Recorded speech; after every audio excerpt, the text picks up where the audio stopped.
Hello students. Last class में electric field intensity derive करके जो है दिखाया गया था एक रिलेशन। उसको मॉडल के रूप में आपको समझाया जा रहा है। एक डायपोल है नेगेटिव और पॉजिटिव, और इसके मिड पॉइंट से पी पॉइंट पे हम इलेक्ट्रिक फील्ड इंटेंसिटी निकालना चाह रहे हैं। लेकिन इलेक्ट्रिक फील्ड इंटेंसिटी हम इलेक्ट्रिक पोटेंशियल की मदद से निकालेंगे, भी के मदद से। चूँकि भी का भी डेरिवेशन हम लोग जानते हैं और इलेक्ट्रिक फील्ड का भी डेरिवेशन हम लोग निकाल सकते हैं उसके मदद से। तो भी किसी भी पॉइंट पे भी का वैल्यू होता है, भी इक्वल टू होता है Q divide by 4 pi epsilon not cos theta into 2D और आर स्क्वायर। इसका मतलब हुआ ये D और Q दोनों मिला करके हो गया P। तो P cos theta divide by 4 pi epsilon naught R square. ये पोटेंशियल होता है किसी भी पॉइंट पे थीटा एंगल पे P, जिसका डाइपोल मोमेंट P हो और R डिस्टेंस पे अगर दी है तो ये R डिस्टेंस पे है, यहाँ से यहाँ तक का पॉइंट का डिस्टेंस R है। अब इसका पोजीशन को हम लोग चेंज करते हैं तो दो तरह से हम इसके पोजीशन को चेंज कर सकते हैं। जैसे ही पोजीशन चेंज करेंगे पोटेंशियल चेंज हो जाएगा, और पोटेंशियल चेंज का रेट ही जो है इलेक्ट्रिक फील्ड इंटेंसिटी दिखाता है with respect to change in position. तो यदि हम इसका पोजीशन इधर मूव करवाएं इसको, तो पोजीशन हम इसका जो चेंज कर रहे हैं आर के रेस्पेक्ट में चेंज कर रहे हैं, यानी कि ये जो डायरेक्शन है वो रेडियल डायरेक्शन है। और अगर यदि हम आर को सेम रख रहे हैं और पोजीशन को इस तरह से चेंज कर रहे हैं तो एंगुलर पोजीशन चेंज हो रहा है, एंगल चेंज हो रहा है। यहाँ से यहाँ तक आने में जो थीटा एंगल था, थीटा से जो है डी थीटा बढ़ गया तो थीटा प्लस डी थीटा हो गया। फिर और अगर इधर आएगा तो एंगल जो है हम लोग बढ़ाते जा रहे हैं, लेकिन डिस्टेंस जो है आर ही है। तो यहाँ दो तरफ हम इसको मूव करते हुए में इलेक्ट्रिक फील्ड इंटेंसिटी का जो है कंपोनेंट दिखेंगे, पहले ई आर और दूसरे साइड में ई थीटा। और दोनों को अगर यदि वेक्टोरली जो है इसको ऐड कर दिया जाए तो जो रिजल्टेंट है वो इलेक्ट्रिक फील्ड इंटेंसिटी का जो है वैल्यू दिया देगा, और उसका जो डायरेक्शन हम लोग देखेंगे alpha with respect to E R, या ये जो आर है उसके रेस्पेक्ट में। तो radial electric field intensity R का वैल्यू होगा, यदि हम इसको डी आर से लेकर के डी आर तक छोटा डिस्प्लेसमेंट अगर दी करें तो यहाँ से यहाँ तक का पोजीशन आर है और ये आर डी आर, यानी कि मिड पॉइंट से इसका पोजीशन हो गया आर प्लस डी आर। तो चेंज जो हुआ डी आर हुआ, तो वो जो चेंज है उसके रेस्पेक्ट में minus D V by D R. और भी हम लोग अभी अभी देखे P cos theta divided by 4 pi epsilon naught R square और डिवाइडेड बाई डी आर। यहाँ से minus D P cos theta divided by 4 pi epsilon naught R square D R. और P को हम लोग P cos थीटा को हम लोग बाहर कर देते हैं, चूँकि ये कांस्टेंट है। इस डायरेक्शन में अगर दी हम लोग देखें तो थीटा चेंज नहीं हो रहा है, ऐसे कर दी जा रहे हैं तो थीटा चेंज नहीं हो रहा है। तो जब थीटा चेंज नहीं हो रहा है तो कांस्टेंट है थीटा, तो P cos थीटा कांस्टेंट हो गया, और चेंज जो हो रहा है वो R जो चेंज हो रहा है, डिस्टेंस जो है वो चेंज हो रहा है, इसलिए डिफ्रेंशिएट हम लोग R के रेस्पेक्ट में करेंगे। और यहाँ से ये वैल्यू आ जाएगा, बाहर कर दिए minus P cos theta, cos theta को बाहर कर दिए। अब ये डिफ्रेंशिएशन हो गया, जो भी यहाँ पे डिफ्रेंशिएशन होगा cos theta D V by R cos theta. इसका मतलब इसका डिफ्रेंशिएशन हो जा रहा है डी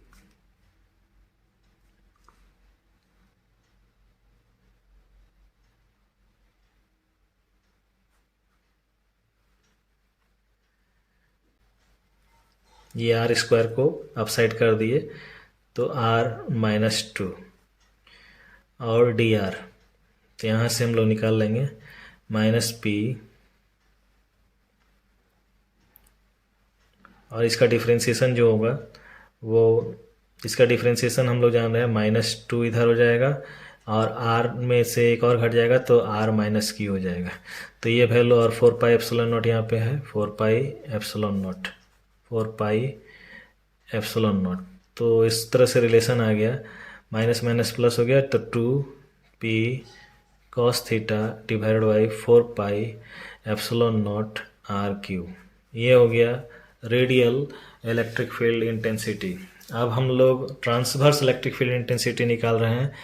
इस डायरेक्शन में अगर मूव करेंगे तो ये जो डिस्प्लेसमेंट हो रहा है वो यहाँ से यहाँ तक जो डिस्प्लेसमेंट हुआ वो आर डी थीटा हुआ। क्योंकि हम लोग जानते हैं कि इस तरह का अगर ये एंगल है, थीटा ये है और ये आर है और ये एल है, तो एल इक्वल टू होता है आर थीटा। तो ये जो है डिस्टेंस, ये डिस्टेंस हो गया आर डी थीटा। चूँकि स्मॉल एंगल जो है displacement angular displacement D theta है, तो उस केस में ये जो चेंजिंग हुआ इस डायरेक्शन में तो जो चेंज हो रहा था वो डी आर हो रहा था। इस डायरेक्शन में जो चेंज हो रहा है वो स्मॉल जो डिस्प्लेसमेंट हो रहा है इस डायरेक्शन में वो हो जाएगा आर डी थीटा। तो इसके कारण ट्रांसवर्स इलेक्ट्रिक फील्ड इस केस में ट्रांसवर्स रीजन में जो आएगा वो माइनस डी वी बाई जो चेंज हो रहा है आर डी थीटा, और भी फिर अगेन इस पॉइंट पे इलेक्ट्रिक पोटेंशियल फिर वही हम लोग लिखेंगे p cos theta divide by 4 pi epsilon naught R square और आर डी थीटा। अब इसमें कांस्टेंट क्या है, तो इस डायरेक्शन में अगर हम जाएं तो r तो सेम रहेगा, r चेंज नहीं हो रहा है, केवल एंगल चेंज हो रहा है। तो कांस्टेंट इस केस में थीटा है, p है और एप्सिलॉन नॉट 4 पाई ये सब कांस्टेंट है। थीटा कांस्टेंट नहीं है, कॉस थीटा चेंज होते जा रहा है, कॉस थीटा का वैल्यू चेंज होगा, इसलिए थीटा कांस्टेंट नहीं है, वेरिएबल है, केवल r कांस्टेंट है। तो यहाँ से जो कांस्टेंट वैल्यू है वो बाहर कर दिए, minus p D cos theta divided by D theta ये हो गया, और जो कांस्टेंट हो गया इधर 4 पाई एप्सिलॉन नॉट r और r मिल करके आर क्यू हो गया।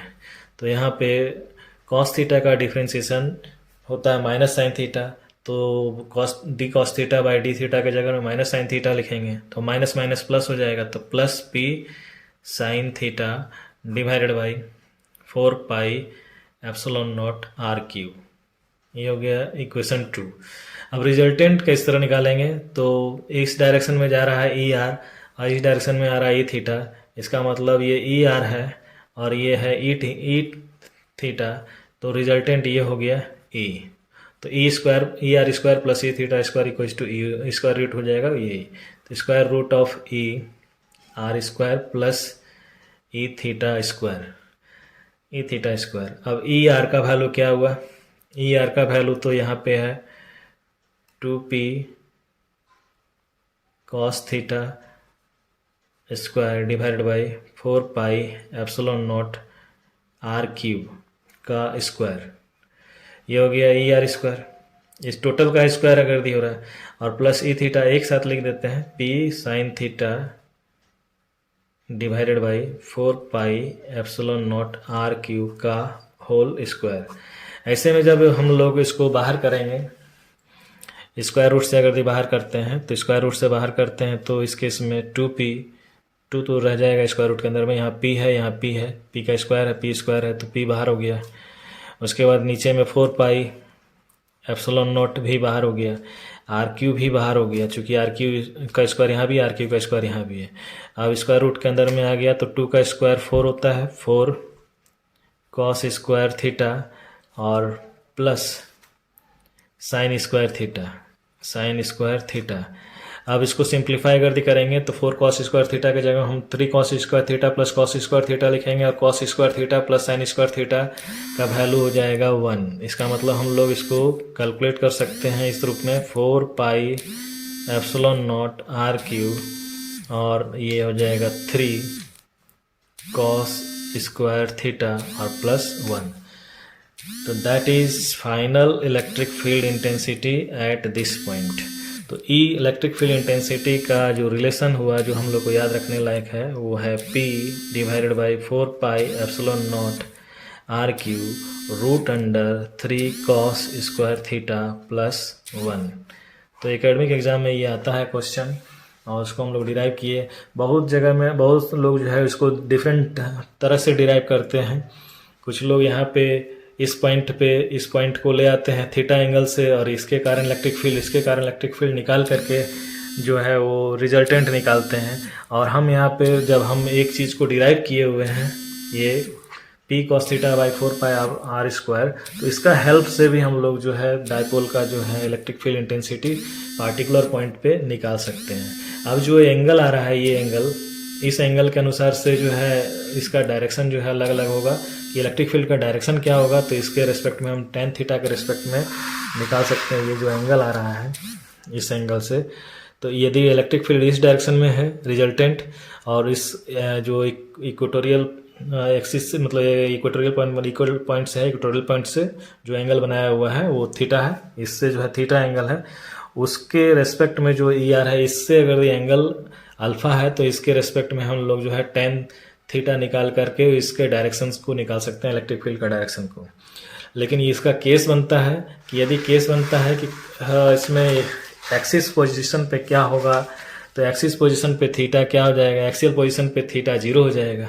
तो जब थीटा 0 हो जाएगा तो उस केस में ये 3 cos स्क्वायर थीटा यानी कि 3 + 1 4 हो जाएगा। तो 2p/4πε0 RQ, एक्सियल पोजीशन पे 2p/4πε0 RQ ये इलेक्ट्रिक फील्ड इंटेंसिटी होगा। और इक्वेटोरियल पोजीशन पे उस केस में थीटा 90 डिग्री होगा तो cos 90 का वैल्यू 0 होगा, तो ये वैल्यू पूरा 0 हो जाएगा। तो उस केस में इक्वेटोरियल पोजीशन पे इसका आ जाएगा डायपोल मोमेंट के कारण electric field intensity P4πε0 RQ। इसमें दो केस बन रहा है, इक्वेटोरियल पोजीशन पे अलग और एक्सियल पोजीशन पे अलग। एक्सियल पोजीशन पे अलग, तो एक्सियल पोजीशन पे इसका रिलेशन आएगा वैल्यू रखने पे 2p/4πε0 RQ। P है डायपोल मोमेंट और इक्वेटोरियल पोजीशन पे इसका वैल्यू होगा P/4πε0 RQ। अब यहाँ से क्वेश्चन पूछा जाता है कि दोनों में क्या रिलेशन है। तो जो इक्वेटोरियल पोजीशन पे इलेक्ट्रिक फील्ड होगा उसका 2 टाइम्स होगा एक्सियल पोजीशन पे, या ये दोनों का रेशियो जो है इसका और इसका रेशियो 1/2 होगा। या कह सकते हैं कि electric field intensity eight axial position is twice of that at equatorial position, और वो पोजीशन R अगर दे रहा तो इस तरह से हम लोग मॉडल के अनुसार से भी देख करके सीख सकते हैं। बहुत लोग जो है थीटा चेंज हो रहा है या नहीं हो रहा है, किस डायरेक्शन में जा रहे हैं, अगेन हम जो बता रहे हैं अगर इस डायरेक्शन में जा रहे हैं तो इसको हम लोग बोल रहे हैं कि ये रेडियल डायरेक्शन में जा रहा है, और ये ट्रांसवर्स डायरेक्शन में जा रहा है, टेंजेंशियल जो जा रहा है। तो इस केस में केवल R चेंज हो रहा है तो R प्लस dr हो गया यहाँ पे। और इस केस में अगर दी है तो थीटा चेंज हो रहा है, लेकिन ये पोजीशन जो हो गया R d थीटा है। अब थीटा जो चेंज हो रहा है तो थीटा को डिफ्रेंशिएट करेंगे इस केस में, और इस केस में डिफ्रेंशिएट जो करेंगे वो R को डिफ्रेंशिएट करेंगे, dr यहाँ पे है। तो मेन यहाँ डिफ्रेंशिएशन का जो है कंसेप्ट है, ट्रिग्नोमेट्री का कंसेप्ट है और एंगल्स से रिलेटेड कंसेप्ट है। ये एंगल का कंसेप्ट भी बहुत इंपॉर्टेंट कंसेप्ट है। तो ये 3-4 कंसेप्ट को मिला करके हम लोग जो है डेरिवेशन को कंप्लीट करते हैं। आशा करते हैं ये वीडियो आपको पसंद आया होगा, और नेक्स्ट जो है अगले वीडियो में और इस तरह का जानकारी आपको दिया जाएगा। आप चैनल को लगातार फॉलो करते रहें। Thank you.